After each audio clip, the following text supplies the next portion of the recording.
pagdating sa kaperahan guys, you are going stronger and stronger, 'di ba? Sabi ko nga, for some of you nagkakaroon kayo ng mga savings mga kapiksi, and yung iba talagang suswertehan kayo sa kaperahan, especially sa negosyo. Guys, kung may mga business kayo, nagiging maganda yung daloy ng business nyo, maganda yung sales, maganda yung output ng negosyo nyo mga kapiksi, and mas lalong tumitibay yung financial status nyo. Napapaikot nyo yung pera ng maayos, no? So,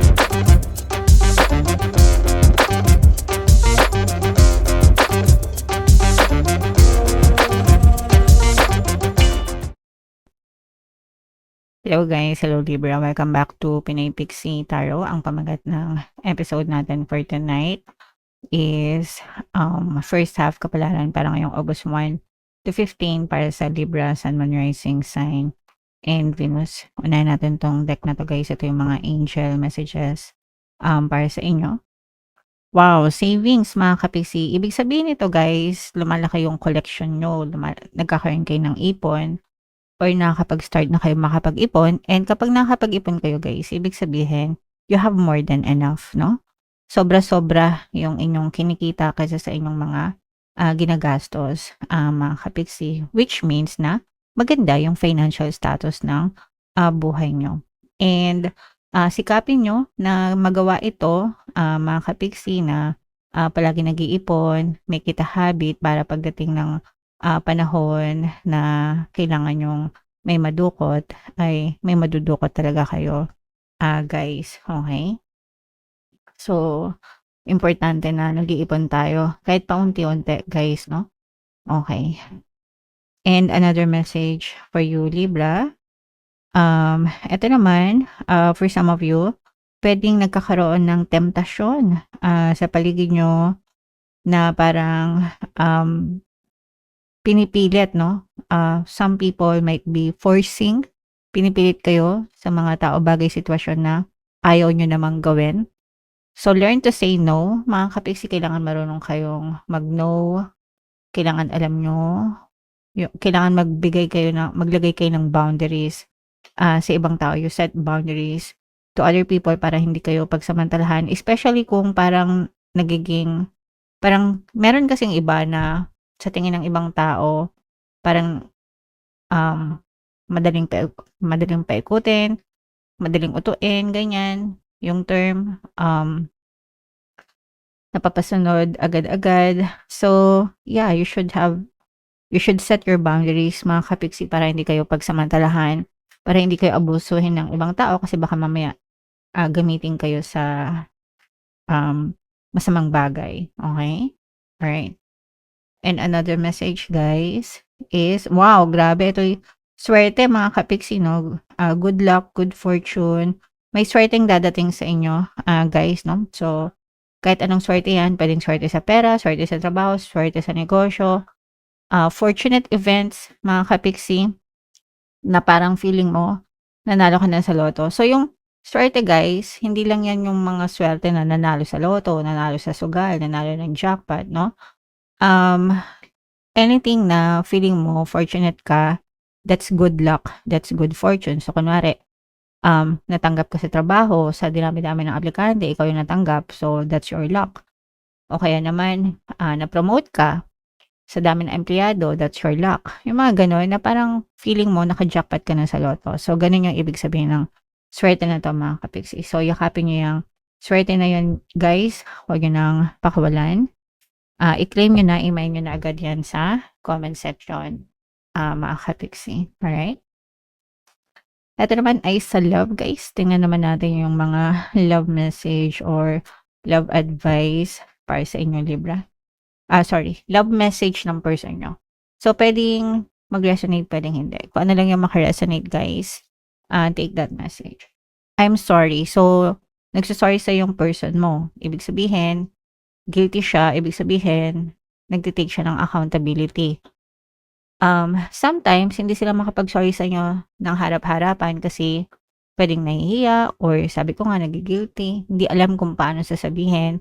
Pero deep inside them, nagsasorry sila, mga kapiksi. Okay?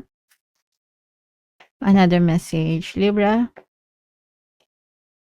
takot ako sa commitment. So, eto, kung napapansin mo na parang medyo, malayo yung person mo, especially sa mga, nasa situationship, ito magre-resonate ito sa mga, situationship, mga kapiksi, na hindi makapag-commit yung person mo sa'yo kasi takot siya sa commitment. And ito'y dahil sa mga puwedeng mga trauma niya, mga, past experiences niya nagti-trigger kaya takot siya sa relasyon. So, kunwari puwedeng na-broken hearted siya before o kaya naman hiwalay parents niya, nakita niya kung gaano kagulo yung relationship, na parang nag-trigger yun sa kanya ng mga negative assumptions. Pagdating sa relasyon, kaya protective siya sa sarili niya and ayaw niyang mag-commit, okey? Alright, and another message for you, Libra, alagaan mo ang sarili mo. So, eto guys, medyo lumalayo na ito, 'no? Puwedeng, hindi naman talaga kayo nagkaroon ng relasyon, situationship lang. Puwede namang yung iba, hiwalay na mga kapiksi or puwedeng LDR din guys, 'no? Kaya sinasabi niya 'tong alagaan mo ang sarili mo, okey? So, comment down below kung saan kayo naka-resonate diyan, Libra. Shuffle natin 'to guys, hanapin natin yung energy ng Libra. Habang sina-shuffle ko 'to, panoorin niyo muna yung, video natin regarding sa ating paano mag-manifest ng abundance video course. Kapiksi, sawa ka na ba sa mga struggles at hirap sa buhay mo? Masipag ka ba at masikap sa buhay ngunit hindi ka pa rin umaasenso? Ilang beses ka na bang nag-attempt mag-negosyo at mag-invest pero palagi ka pa rin nalulugi? Sa pagkakataon na ito ay maaaring may subconscious beliefs ka na nagiging balakid sa iyong pag-unlad at pagyaman. Introducing, paano mag-manifest ng abundance video course. Dito ay matututunan mong ma-overcome ang mga balakid mo para tuluyan ka ng umunlad, umasenso, sumagana, maging matagumpay, successful at maswerte sa iyong kabuhayan, pera, trabaho, negosyo, salapi at kaperahan ng bonggang-bongga. Dali, mag-send na ng email sa pinoypixie@gmail.com at simulan na ang iyong pagyaman ngayon. Alright, so sa lahat ng gusto mag-avail ng course guys, naka-flash sa screen nyo yung mga available courses dito sa ating channel. Sa mga interesado guys, mag-send lang kayo ng email sa pinoypixie@gmail.com. And sa mga naghahanap ng pampaswerte guys, meron tayong money shaker chart yan guys, no? Super liit na bote, super effective guys, super powerful. At saka ito, so ito yung ating WhatsApp number. Check nyo lang ako dyan sa mga gustong swertehin mga kapiksi. So, Libra, kayo ay represent ng King of Swords, guys. This is a very, very positive set of energies. Ito, guys, although may negative din, ang negative na nakikita natin dito is for some of you, may mga ano kayo, parang you want to try different things. May mga bagong bagay na gusto kayong gawin. Gusto nyo lumabas ng comfort zone nyo somehow. Gusto nyo mag-explore. Marami kayong plano, but marami rin kayong what if sa isip nyo. Paano kung mag-fail? Paano kung hindi sumakses? Paano kung ganito, ganito, ganyan, ganyan? Tapos, masyado kayong nakafocus dun sa nega at saka masyado kayong maraming limiting beliefs, guys. Okay? So, yun yung magiging balakid sa progress nyo if ever na masyado kayong nega, guys. Kaya, kailangan nyo itong i-overcome. Una, kailangan nyong pagandahin yung self-concept nyo, be confident, believe in yourself. Kasi, di ba, kung hindi ka naniniwala sa sarili mo, sino pang maniniwala sa'yo? So, dapat, ikaw muna yung maniwala sa sarili mo and ikaw muna yung magbigay ng lakas ng loob sa sarili mo bago mo i-push yan, mga kapiksi. Okay? So, you have to work on yourself, work on your self-concept, and be brave, no? Kailangan maging brave kayo, mga kapiksi. Alright? And eto guys, ito yung mga mini success, no? Mga mini movement, mga putyo-putyo. Pero itong mga mini movement na to, it's part of your whole manifestation, guys. Okay?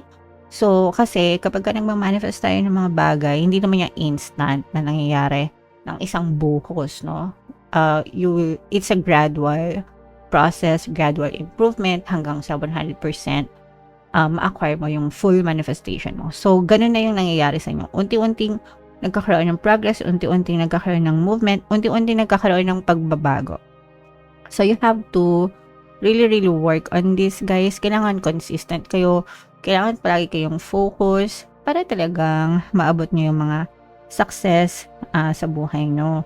mga kapiksi. Okay? Pagdating sa kaperahan, guys, you are going stronger and stronger, 'di ba? Sabi ko nga, for some of you, nagkakaroon kayo ng mga savings, mga kapiksi. And yung iba talagang suswertehan kayo sa kaperahan. Especially sa negosyo. Guys, kung may mga business kayo, nagiging maganda yung daloy ng business nyo, maganda yung sales, maganda yung output ng negosyo nyo, mga kapiksi. And mas lalong tumitibay yung financial status nyo. Napapaikot nyo yung pera ng maayos, no? So, maganda. Ibig sabihin, maganda yung pamumuno nyo. And ituloy-tuloy nyo lang yan, guys, hanggang sa lumago talaga ng lumago kasi malaki pa yung potential ng business nyo. So, ito ay para sa mga may business, mga kapiksi, suswertehan kayo sa negosyo nyo, guys. Okay? Alright. So, i-mind-mind nyo na yan, guys, yung mga swerte sa pera, swerte sa negosyo, mga kapiksi. Okay. So, eto guys, huwag kayong magdamot sa pera kasi kapag nagdamot kayo, magtatampo yan. Alright? So, lalo na kung nakakaluwag-luwag kayo,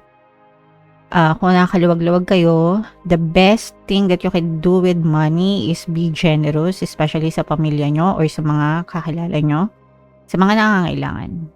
Guys, kasi kapag yan ay pinagdamot nyo, hindi yan papasok ng maluwag sa buhay nyo. Palabas yan na parang feeling nyo, palagi kayong may kaagaw kasi hindi kayo marunong magbigay. So, kaya dapat wag kayong nagdadamot sa pera. Kailangan, again, no, be generous, mga kapiksi. Syempre, of course, there will be limitations. Sabi ko nga, kailangan may boundaries para hindi kayo mapagsamantalahan. But, generous enough na makapag-provide kayo ng tulong sa ibang tao. Yun yung sikreto para mas lalong maging magaan yung daloy ng kaperahan sa inyo, mga kapiksi. Alright? There's also a room. Ito guys, magiging unstoppable yung energy nyo, guys, pagdating sa kaperahan. Kasi mamamanifest nyo talaga itong magandang energy sa pera. Again, no, highlight ko na naman yung mga may negosyo kasi sobrang lakas ng energy nyo. Merong room for collaboration or opportunity for collaboration. And kapag nakapag-collaborate kayo, guys, sorry. Kapag nakipag-collaborate kayo, mas lalo pang bibilis yung pag-asenso ng negosyo nyo. Mas lalong parang magiging doble or triple yung kikitain nyo or mas magiging mabilis yung progress niya, mga kapiksi. Kung ngayon, umaariba na kayo or umaandar na kayo, sa susunod ariba na yan, arangkada na ng bonggang-bongga, wala nang makakapigil sa inyo, guys. Okay? Alright. So, yun yung nakikita natin na very malakas na energy pagdating sa kaperahan nyo, mga kapiksi. Alright? So, i-mind-mind nyo na itong mga swerte sa pera na to, guys. Swerte sa pera, swerte sa negosyo, kasi yun talaga yung nakikita natin na positive energy for you, Libra. Comment down below if naka-resonate kayo dyan, guys. And for more tarot readings, ito yung playlist nyo. Ito naman yung ating success stories ng paano mag-manifest ng abundance video course. Panoorin nyo itong video natin, guys, about money shaker jars. Thank you for liking, sharing, and subscribing. See you next time. I love you all, guys. Have a nice day. Bye-bye.